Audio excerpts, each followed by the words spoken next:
And a select few are lucky enough to meet members of the royal family, and fewer have an opportunity to work inside Buckingham Palace. But we found one. Susan Skinner once worked at the Buckingham Palace with the press corps. That is her in the background standing near the Queen. See her right there. Skinner now calls Carmichael home. How lucky are we? She's joining us live now for some unique perspective on the royal family. First of all, thank you so much for joining us. We really appreciate it.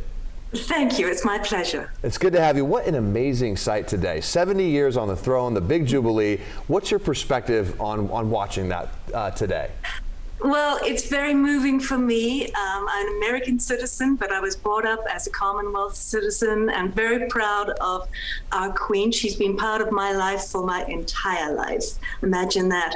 I'm not 70 years old, obviously, but I've never known another monarch, and it won't happen again in anyone's lifetime to see a monarch take the crown so very young and live long enough to celebrate her Platinum Jubilee. Just so proud and happy for her.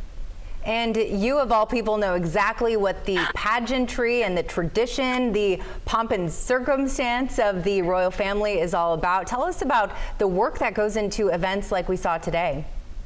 Well, British do it very well, don't they?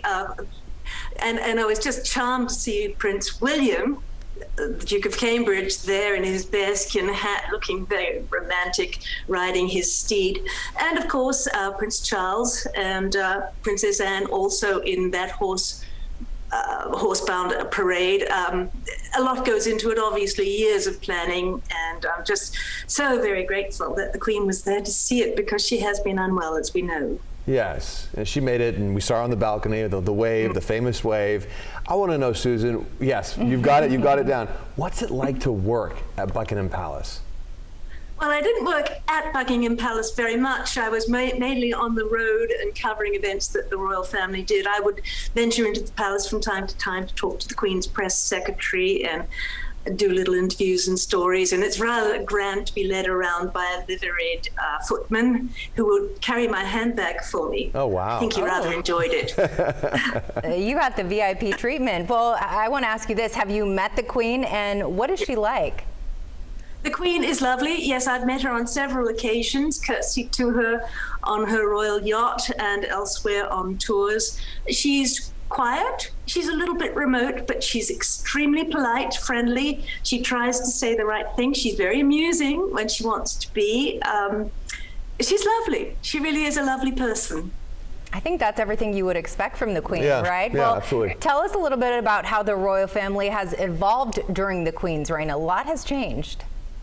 A lot has changed, and we'll never see a monarch on such a pedestal as we now look at Her Majesty, because, as you rightly note, monarchy and the attitude toward it has changed.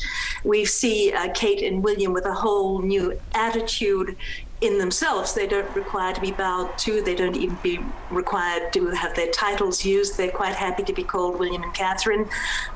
It's a different situation, a whole new world. And if monarchy is to survive, it's got to move with the times. And I think that once Charles has his short reign, William and Kate will step in and bring the monarchy freshly into the hearts of millions of people, well, as they already have. Of course, and you've got the long game in perspective, which is helpful to hear that. Let's take it back to the actual event itself. Let's talk about 4-year-old Prince Louis. He kind of stole the show on the balcony, do what 4-year-olds like to do, even staging up his mom and dad, William and Kate, as you just mentioned.